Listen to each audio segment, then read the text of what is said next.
Pan-African lifestyle. Welcome to Pan-African Lifestyle, where we rep the motherland. We post content regularly and invite you to subscribe and share. If you're a pal, that's a Pan-African Lifestyler.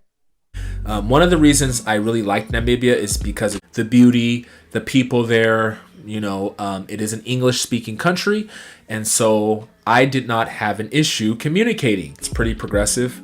Yes, I know it's not the most progressive place in the world, but when it comes to Africa, it's pretty progressive. I'm a progressive, and Africa as a whole is kind of a conservative continent, and I am not a conservative, okay? And so I like to be able to express myself and live freely, but that's my prerogative, okay? For those of you who don't necessarily care about that, then you'll be all right. You can choose some other places as well. All I will say is make sure you're saving enough for things you might not expect, for the unexpected, okay? There are going to be unexpected costs associated with relocating. And I definitely recommend you visit more than one country. So save enough to see at least 2 countries. Unless you already are 100% sure, you should definitely check out at least 2 countries, all right? Because you might get to that country and decide, okay, this isn't really my pace, or this isn't really my style, or this isn't really what I saw in videos that people showed me, and you might decide to go to somewhere else, all right? So for your finances, you should definitely consider saving enough to at least experience 2 countries, all right? That's my personal opinion and my advice. So definitely consider that. I've saved enough to live in Africa for up to a year, but I was financially taking care of myself and another person.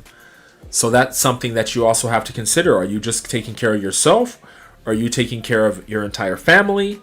You should have multiple streams of income if you can. So if you tutor or teach English online or something like that, then you won't have an issue, because when you go to Africa, you'll have that continuous source of income, that continuous stream of income, okay? But that's something that would definitely come in handy. In regards to Africa being the promised land, Africa's beautiful and it has so much to offer the world. You have to do what's right for you, okay? You have to do what's right for you and your family and your friends and your dreams and your goals, okay? And your health and wellness. I will certainly be going back to Africa. I will be going back to Namibia. It's okay to land in Africa having romanticized views, I think, because the only way to kind of unlearn that is by being on the continent of Africa, and that takes time. That's not something like unlearning and learning what life is really like in an African nation is not something that happens overnight. It doesn't even necessarily happen in a 6-month student abroad exchange program. Here I am, I've been in Namibia since 2010, and I'm still, going through this like roller coaster ride of learning and unlearning and figuring out Namibia. I personally arrived here definitely with romanticized views of the motherland. And I don't quite think it's the worst thing in the world, just to say it flat out, because number one, naturally, for many African Americans, for many African diasporans, not even just African Americans, a lot of us naturally have this interest and this wanting to come, so for me, like I wouldn't criticize someone for having a romanticized view of coming home to Africa, just because I know what it's like, and I can understand where that emotion comes from as an African American, just because I know how important it can feel, how important a trip to Africa, especially for the first time, just what it means deep down inside for someone that really wants to be reconnected with their African roots.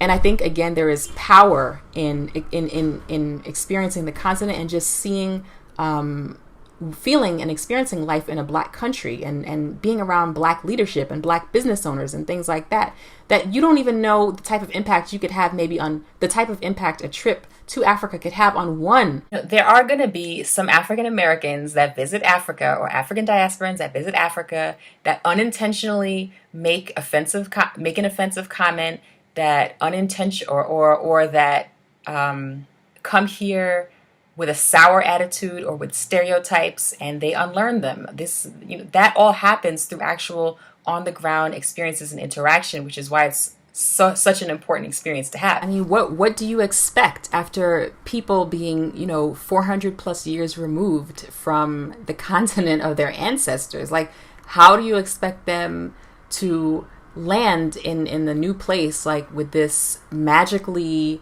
politically correct approach? It's not going to be that seamless, unfortunately. And so it doesn't necessarily even have to be volatile, but sometimes, the approach may not always be in the best taste. Does that mean you throw those guys away? No, and only welcome the ones that seemingly already know everything? No. And I mean, I'm sure that there are many Africans that have a lot of learning to do about diasporans, about African Americans, for example. But also, don't underestimate African Americans, because many of us have and will continue to come here with a really healthy approach to getting to know and experience the local culture. Not every African diasporan or African American that visits the African continent is going to come with all the perfect answers and things like that. It's just that's not going to happen. But it's important for all of us to have that opportunity, and there are life-changing things that can happen from one visit to the continent, and we've seen that play out with many of the people that now live in Africa. It was just that one visit and they were hooked, and they were, they had to get back, and their life was changed. And just coming here, like it's a big adjustment. You're inundated with a lot of culture and information and just a lot at one time. So it's going to take a while for those of you interested in visiting. It's going to take a while to get a feel for the country at a deeper level than just the tourist level. So what are some things that you can do if you're interested in coming here and having like a more nuanced understanding of what's going on? Read the local newspapers. If you're big on social media, check join some social media groups from the country that you're visiting and things like that. You'll get a deeper insight into what people in the country are actually talking about and things like that.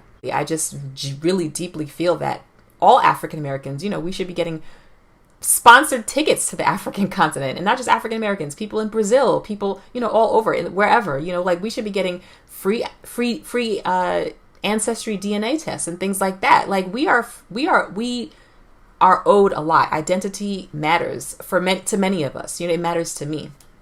The on the ground reality is like you are going to have great situations and you're going to have not so great situations. You're going to interact with people. You're going to meet people. You're going to have a wide variety of experiences, and many people will welcome you. Some people won't know what to do with you. You won't know how to fit in necessarily, but you kind of go with the flow.